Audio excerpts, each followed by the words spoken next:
Let's go swimming. Look at that.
Ayan.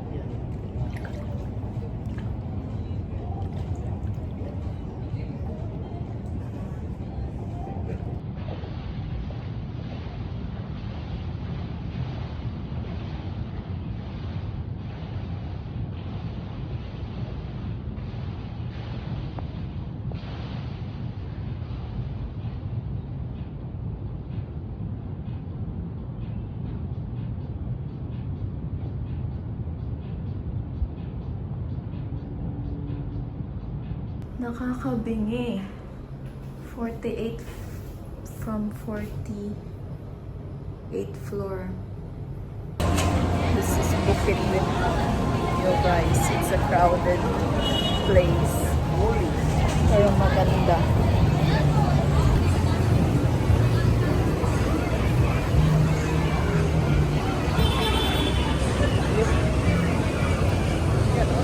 Sobrang daming tao.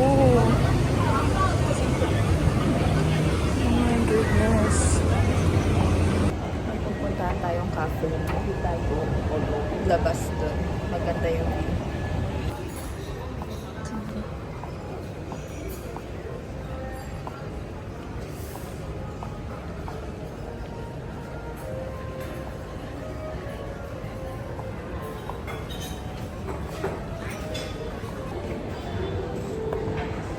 Ay, grabe ang traffic. Isa't kalahating oras bago makarating dito. Sobrang traffic. Sakit ng ulo. Hintay tayo ng available table sa labas kasi yun yung may magandang view. Ang mura lang ng mga bilihin nila dito. Nakakatuwa kasi alam mo yung good quality pagdating sa, for example, pagdating sa Qatar. Pag tinignan mo sa yung presyo sa Qatar, mahal na siya, nasa 100 plus. Pero dito, nasa mga 20 plus lang, 50 plus, ganun lang. Kaya ang mura. Nakakuha tayo ng spot dito sa labas.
doon kanina sa kabila, yung unang pinuntahan ko. Tapos, nakahanap na ako ng table, diba? I mean, binigyan na nila ako ng table.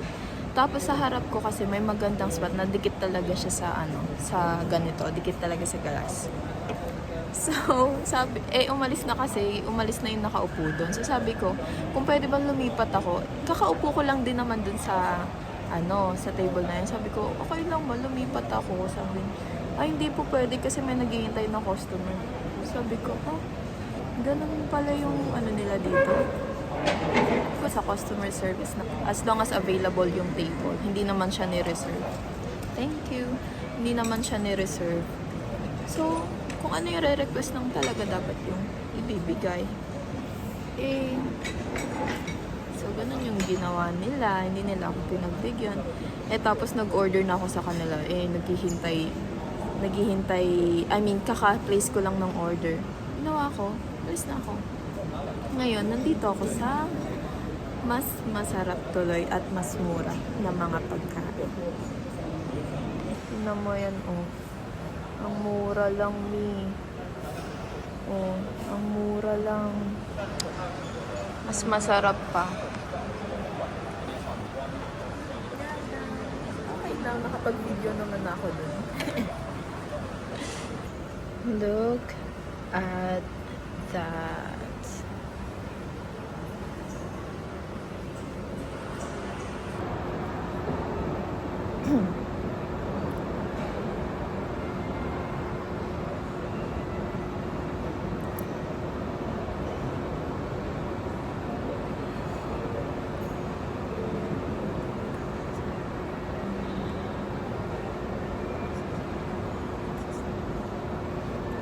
Let the mukbang begin. Where do I start?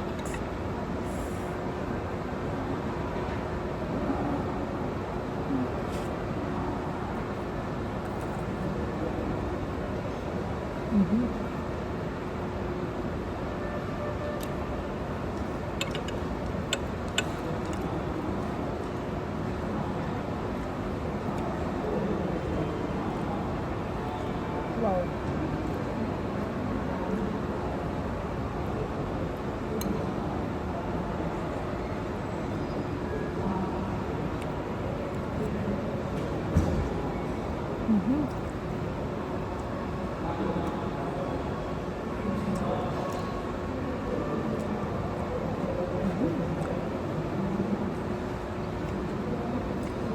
Sarap.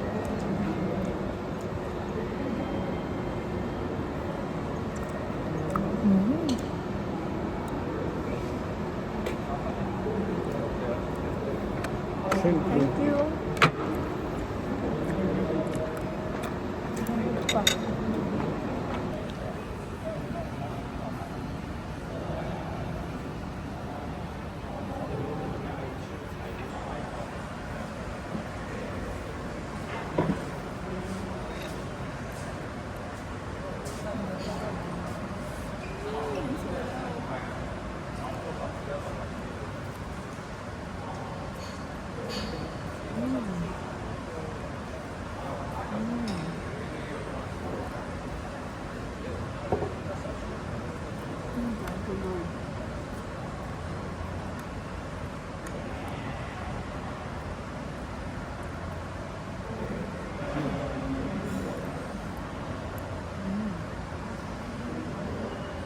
Hab na to.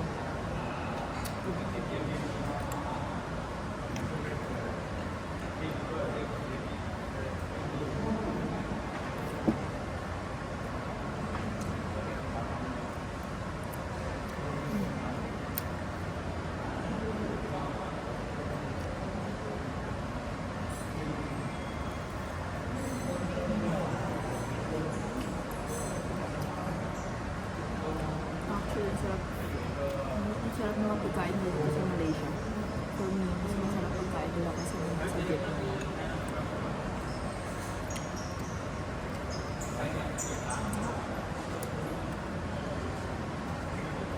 Thank you, Lord.